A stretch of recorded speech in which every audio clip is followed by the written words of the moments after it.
কুকুরের পেটে কখনো ঘি হজম হয়? তো আমরা ওয়েস্ট বেঙ্গলের লোকজন হচ্ছে কুকুর। কি আমরা বাঙালিরা কুকুর? এত বড় অপমান! আমরা বাঙালি, আমরা কুকুর? তোকে কে বলেছে এই কথাটি বলার সাহস কে দিয়েছে? হ্যাঁ, সুখে ছিলাম, আমাদের সুখটা সহ্য হচ্ছিল না, তাই আমরা এখন দুঃখটাকে আনলাম ডেকে। ভালো হয়েছে। এ বলে কি? আমরা এতদিন কোথায় সুখে ছিলাম? হিন্দুরা কোথায় সুখে ছিল এতদিন?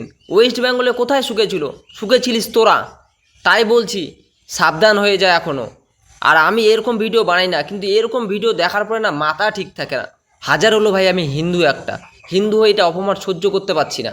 তো এখনো আমাদের ইউপি বিহারের মতো, মণিপুরের মতো এখন আমাদের ওয়েস্ট বেঙ্গলের অবস্থা হবে। বাড়ি বাড়ি বুলডোজার চলবে, রাস্তাঘাটে মেয়েদের সঙ্গে ড্যান্স করা হবে। ইউপি বিহারে কি বাড়ি বাড়ি বুলডোজার এমনি চালায়? যারা দোষ করে তাদের বাড়িতে বুলডোজার চালায়, যারা ভালো মানুষ তাদের বাড়িতে বুলডোজার তো চালায় না। তো বলছি, যায় খারাপ তো খারাপই থাকবে, বুঝতে পারলি? আর তুই এই সব কথা বলিস না, এখন সময় চেঞ্জ হয়ে গেছে। আর তুই বিহারে গিয়ে দেখতো একবার যে মেয়েরা কোথায় শান্তিতে নেই। মেয়েরা বিহারে অনেকে শান্তিতে আছে, ইউপিতে শান্তিতে আছে, আমাদের ওয়েস্ট বেঙ্গলের মেয়েরা শান্তিতে নেই। আজিকরের ঘটনা কি ভুলে গেলি এত তাড়াতাড়ি? তো বলছি এই সব কথা বলবি না। আমার আমার সম্মানীয় নেত্রী, আমি ওনাকে ভালোবাসি, আমি ওনার হয়ে থাকবো।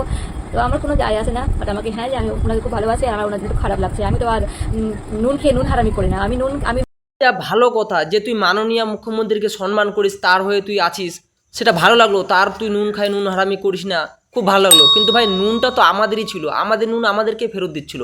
তো আমরা নুন খেয়ে নুন হারামি করলাম কোথায়? মাননীয়কে আমিও ভালোবাসি, তাই বলে তুই এই সব কথা বলবি? আর তুই কাকে বলছিস যে খাইয়ে আমরা নিমো হারামি করছি? আমরা নিমো হারামি করিনি, ওটা আমাদের টাকা, আমরা পাচ্ছিলাম, বুঝতে পারলি? এখন যে আসে সেও আমাদেরকে দিবে। আর এটা নেক্সট টাইমে এইসব কথা বলবি না। আমার বাঙালিদের কাছে একটাই রিকোয়েস্ট, ভাই এই মেয়েটার কথাবার্তাগুলো আমাকে খুব খারাপ লাগছে। যদি তোমাদেরকেও এইসব কথা খারাপ লাগে তাহলে ভাই এই ভিডিওটা প্রচুর প্রচুর শেয়ার করো আর আমাদের বাঙালিদের কাছে পৌঁছে দাও।